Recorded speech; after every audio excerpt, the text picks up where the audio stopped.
Yes, don't worry. I'm waiting for your new culinary correspondent right where you said he was going to be. No, I have been here for over half an hour, and there's nothing. Well, there is a woman here standing outside of a tent. Apparently she doesn't speak English. I don't know, it's just a tent. There's no sign of the guy. Baron Ambrosia, the Explorers Club recommended him.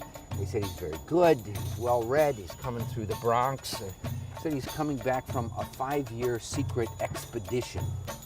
You know, I don't know why we couldn't just meet this guy at the airport. This is ridiculous.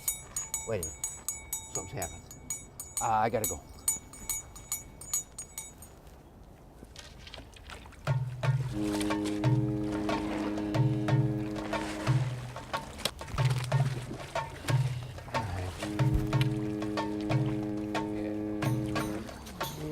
Hello, Baron. I'm John from Channel 67, BronxNet. I don't know if you got our telegram, but we'd like to enlist your services as our new culinary correspondent. The Explorers Club described you as one of the great culinary adventurers, and they assured us that you would be very excited about this incredible opportunity.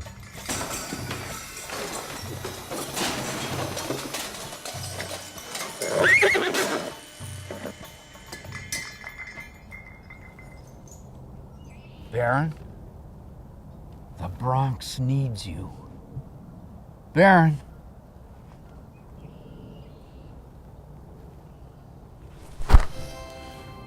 I'll do it. I'll tell you why. Why? I've traveled the 7 seas. And I've seen the great chefs of the world weep like children as they wax poetic about the very land upon which we stand. I will lead a culinary crusade, the likes of which this city has never seen. For no other borough can lay claim to what we have right here. What's that? Bronx Flavor.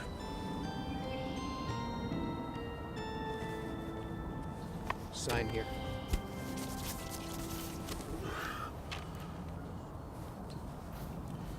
When do I begin? Anytime. Hi. My name is Baron Ambrosia, and I'm a coiffeur of culinary consciousness. I have dedicated my life to searching the world for true flavor. Now, throughout my experiences, I've found the cuisine to be the most honest and fulfilling in what most would call the culinary underworld. Carnivalesque cuche fritos, bulletproof fish fries, and neon splash chimney trucks are but a few of my temples of flavor, found on the other side of the culinary tracks. A refreshing frontier where herbs and spices still run wild and free, and necessity is always the mother of creation. But alas, my travels have brought me to a new uncharted destination, a borough that represents the very essence of full-on flavor, a secret garden of exciting new discoveries. Ride alongside Baron Ambrosia and fasten your taste buds, for the seas of culinary consciousness runneth over with Bronx Flavor.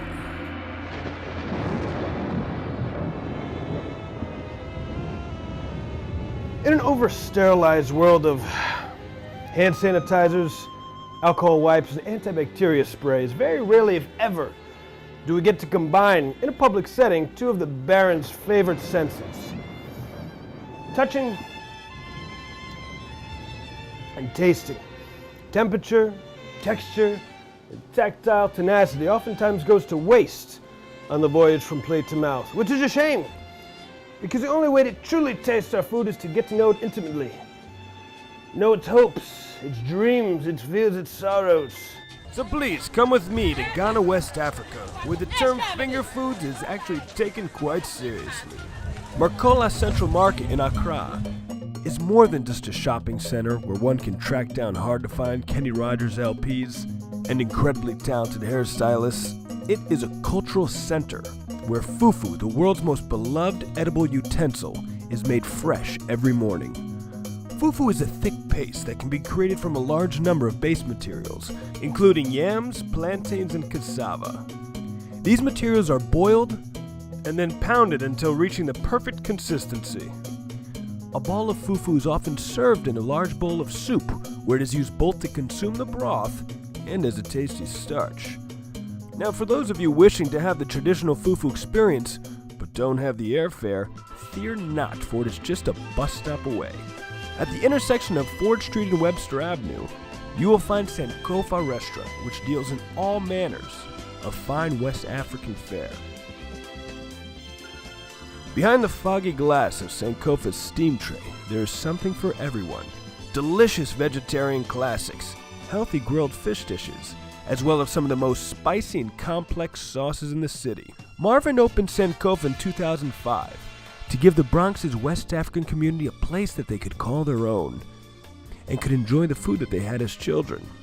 What began as a business to satisfy local demand has grown into an unstoppable enfilade for seekers of West African cuisine throughout the 5 boroughs and beyond. Out here in the Bronx, where we got so many cultures, but pretty much back in the day, we used to go to the Chinese, or sometimes eat out at the Italian, go to the buffet and stuff like that. And we thought like, we having what we really had when we was kids, it would be great. So we thought that was the reason why we said Sankofa, to go back to our roots, to have what we had when we was kids. We wish we could be in all the boroughs.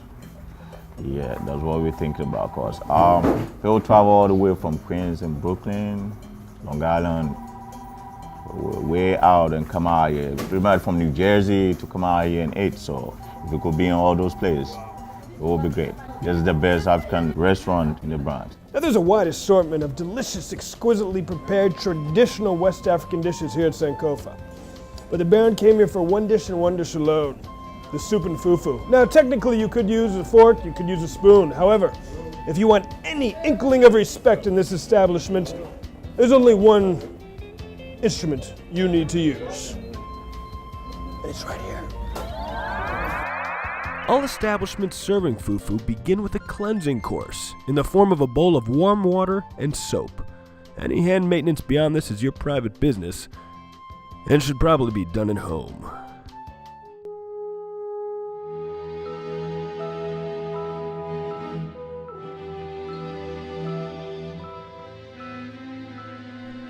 Now, the proper eating technique is to use your right hand to break off and ball up a small mound of fufu, then use it to spoon up a mouthful of soup. I like to finish each bite by adding a sprinkling of jazz fingers for a flair of mild bravado. But be aware, this move will not go unnoticed. Where did you learn to eat fufu like that? Mitana akakakra. Inso me duene se fufu. Neme kasa. Eye me se eye ne kre, me niaje.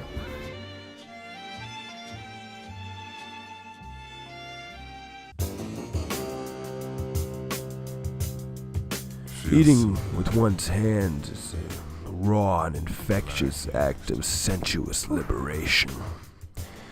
Everything you think you know about anything goes right out the window, and all you are left with is pure instinctual passion.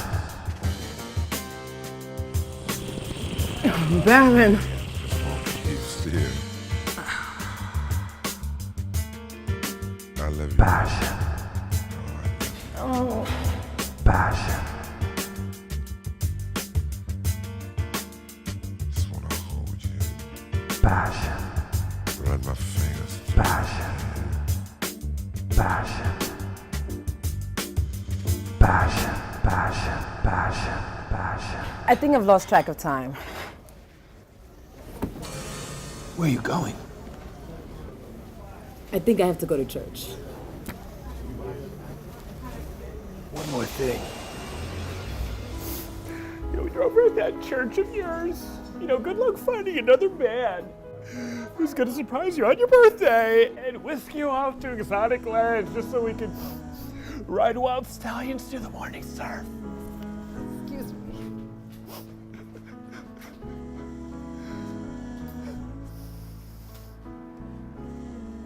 Oh, we're just doing a play. Community center play. Well done, good job, I'll call you later. The play's called The Only One That Ever Got Away, ellipsis ever. I'll take that check. The road to culinary consciousness can be a lonely one. And that's because there are very few amongst us who are ready and willing to abandon themselves to the depths of flavor passion. Which proves my point correctly, that utensils were created by the Puritan right to suppress our passions of flavor. So put them down and join the revolution of fufu, because this is Baron Ambrosia helping to bring out the Bronx flavor in you. Culinary consciousness, it's just preposterous. Ambrosia monogamist, that's just the start of this. Culinary consciousness, it's just preposterous. Ambrosia monogamist, that's just the start of this. Culinary consciousness, it's just preposterous. Ambrosia monogamist, that's just the start of this. Culinary consciousness, it's just preposterous. Ambrosia monogamist, that's just the start of this. Culinary consciousness, it's just preposterous. Okay, sorry.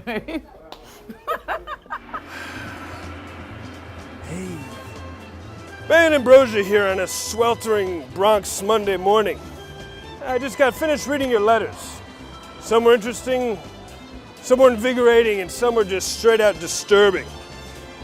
But one letter that touched me right here came from Eddie in Edenwald, who said, Baron, where in this borough of boroughs might I find that most elusive of cuisines?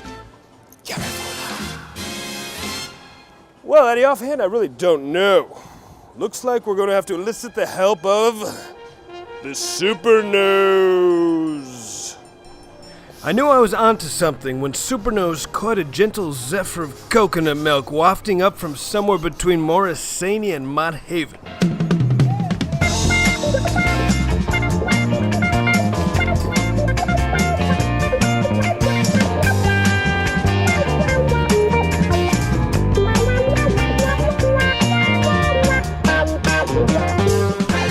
So aroused from my olfactorous instincts that they enabled my tiny feminine feet to move with superhuman speed and agility, seeking the source of the seduction.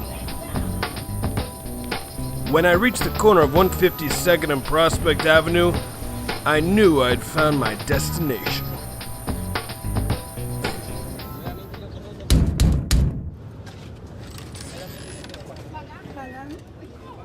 Hello there. You guys serve Garifuna food, I understand? Yes. Yes. We're only open Thursday through Sunday. Thursday through Sundays, no problem.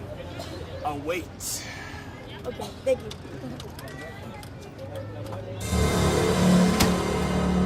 While I waited, I pondered the magnificent Garifuna people and their rich history. Legend has it that the Garifuna culture began with a twist of fate in 1635, when two Spanish ships containing Nigerians that had been kidnapped to be forced into the slave trade crashed and sank off the coast of St. Vincent Island in the Caribbean.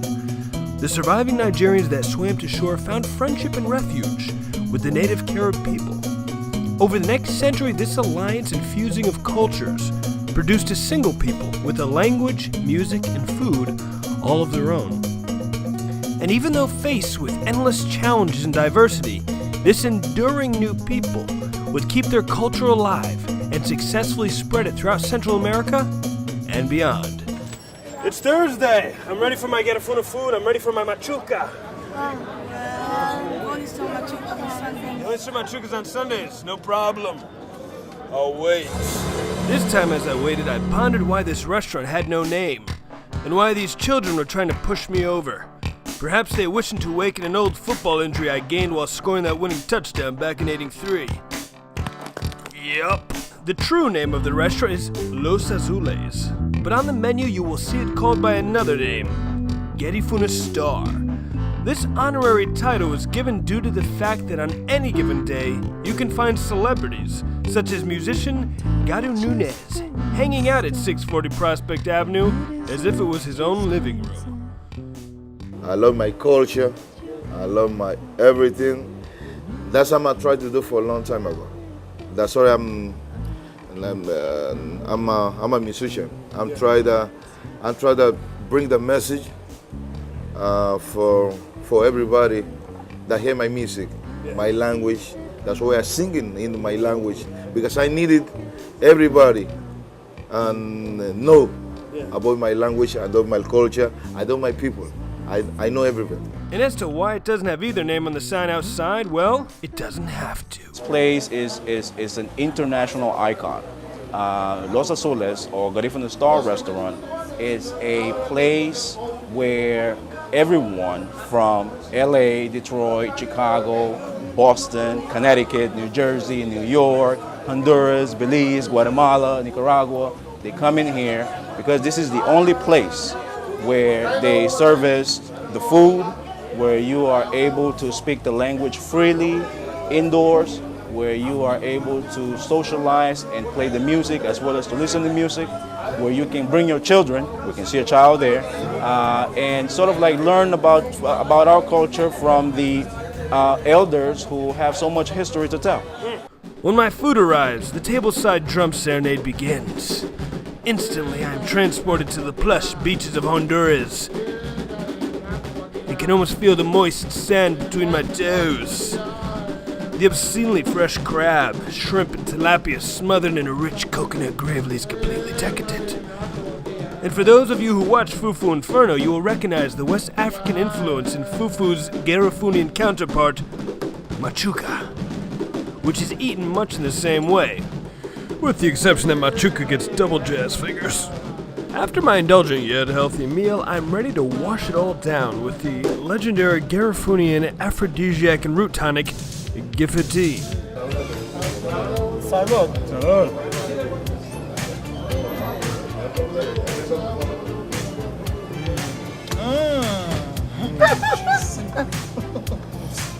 How are you feeling?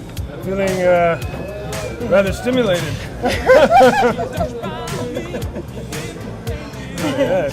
Yeah. For all kinds of things. Yes. Yes. For the energy. Yes. I have plenty of energy. Yes. What time are you finished here today?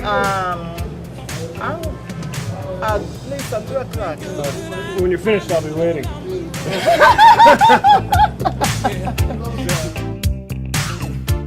She said I was the tiger she wanted to tame. Caribbean queen, now we're sharing the same dream. And our hearts. Well, that's all the time we have for this week's episode. This is Baron Ambrosia coming to you live from one of the Bronx's most delicious and elusive eating establishments, Garifuna Star. But be careful with the guillotine, because there's no telling what you're going to do. Because this is Baron Ambrosia helping to bring out the Bronx flavor in you. Culinary consciousness, it's just preposterous. Ambrosia monogamist, that's just the start of this. Culinary consciousness, it's just preposterous. Ambrosia monogamist, and that's just the start of this. Culinary consciousness, it's just preposterous.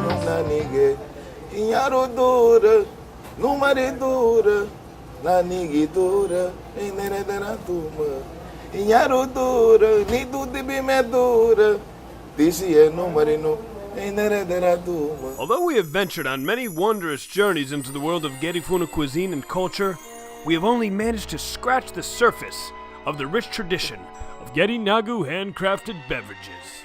After my name checked out clean, I was invited to begin my apprenticeship with the Grand Apothecary of the South Bronx, Caita Diego. I born in Honduras, and the village name is Masca La Esperanza, but I grow in Triunfo de la Cruz. I came to United States 1982. I love New York. My favorite part is here, Bronx, Simpson, Fox. That's the place where I came and I'm familiar with it. Before we proceed, please understand certain elements and ingredients have been left out to protect the great Madame Diego's secret recipes. In her clandestine workshop of flavor, we started by mixing up a bottle of the classic root tonic, Gifiti. In Garifuna villages, the tonic was given as an aperitif to returning hunters and fishermen who hadn't eaten solid food for a number of days. It essentially refueled the body and lubricated the digestive system for the feast to come. These days, it is consumed for both good health and liberating intoxication. Most of Caita's measurements are done by hand, quite literally. Familiar spices such as clove, allspice, coriander, cumin, and star anise are followed by a selection of obscure Honduran roots and herbs. The unmistakable image and medicinal properties of gift tea is given by plants like manzanita, pericon, cantribo grass, and guaco. And finally, the fire or legendary libido-enhancing blast is given by two rare jungle roots known as Big Man and Geweyu. You talk to Garifuna people about it and you tell them about your gift tea. They have a Geweyu, they run to buy, they run and buy with you. Once all ingredients are in an empty bottle, a white liquor is added and left to sit for a week before being consumed. So my grandma used to sell gift tea too. Yeah. Behind my mother, behind my grandma, when I saw them go this way, they're gonna do it, I was right there. I saw my mother doing this, I was right there. They never sit me down like to teach me or something, no. I was right there behind them. That's the way I learned it. Secondly, came the refreshingly fermented mamara. The brewing process begins by taking dried corn and covering it in a small amount of water. Over a few days, the kernels are allowed to grow small roots. The same is done with either unshelled rice or barley. After a few days, when roots begin to show, the corn and barley are mixed with 2 cups of cut sugar cane and a half a block of panela. This is all mixed with between 80 to 160 ounces of warm water and left to sit for a few days. The retrieved broth is chilled and drunk with gusto. Mamara can also be distilled to make white liquor. Like kombucha, mamara is still a living beverage, and the corn mash can be used for several more brews. Okay, you drink mamara, the hangover they gave you next morning is thirsty, you drink water and water. And like when you're sitting down drinking mamara, it tastes good because it's sweet and cold sometimes. With ice, you're sitting down. When you try to go to the bathroom somewhere, when you try to get out, you can't, like somebody's pulling you back. And they call him in the Spanish too, reculona. Reculona is like when you tourists walking back. Yeah, walking back. Lastly, and perhaps the most fascinating, is the legendary hiyu. It all begins when the fibrous chunks of yucca left over from making cassava flour are made into pancakes and pan-fired. These dried cakes are where the drink gets its name. They are broken apart in warm water and mixed with a ground sweet potato. To this mixture, a tablespoon of sea salt is added, as well as a half a block of panela.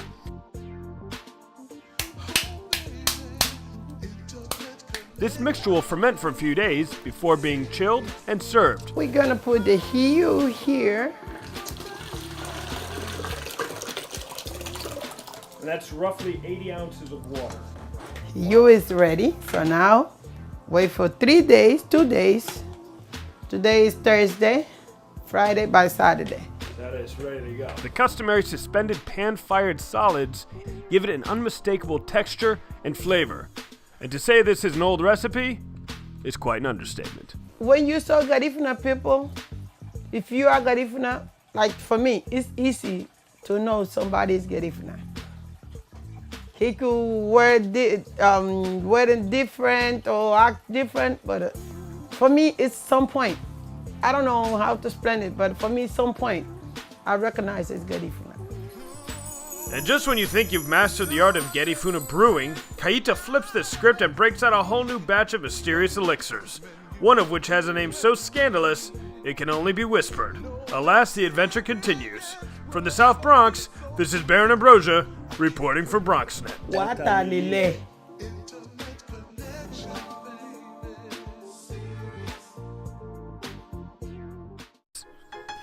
Pancakes. The beloved American breakfast food, some would argue, are incomplete without a firm dosing of the golden sugar nectar known as maple syrup. But where does this precious substance come from? And is it possible to make it from elements found right in your own Bronx backyard? Syrup, as we know it, is most commonly made from the reduced sap of the sugar maple tree.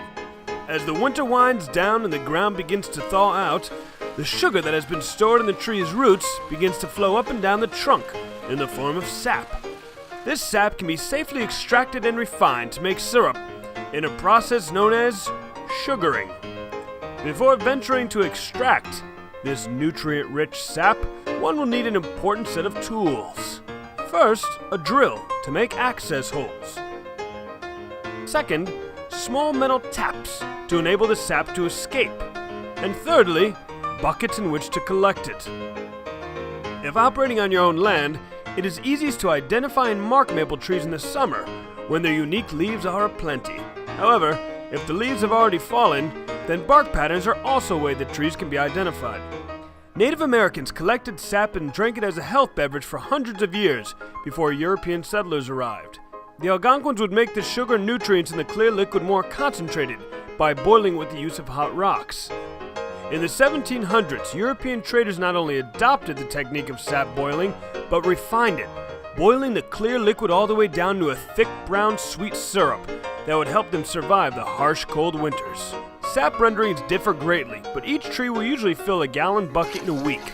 It takes 50 gallons of sap to make 1 gallon of maple syrup, and although it is suggested that you boil your sap outside on an open fire, it is possible to do small batches right inside of a Bronx apartment. So here we are in Van Cortlandt Park, where hundreds, scratch that, thousands of majestic sugar maples just await you, the syrup-loving Bronxite, to tap them for their golden goodness. You may be saying, Baron, are you sure that it's legal to tap the city's trees for syrup? Well, in all honesty, I don't know. But I am guessing this. There are worse things you could be caught doing in the park. And a little word of advice. If you are going to engage in this great ancient practice that was passed down to us by our Native American forefathers, find some trees that are a little off the beaten path so that other sugarers don't poach you for your pots. Reporting from Van Cortlandt Park, this is Baron Ambrosia for BronxNet.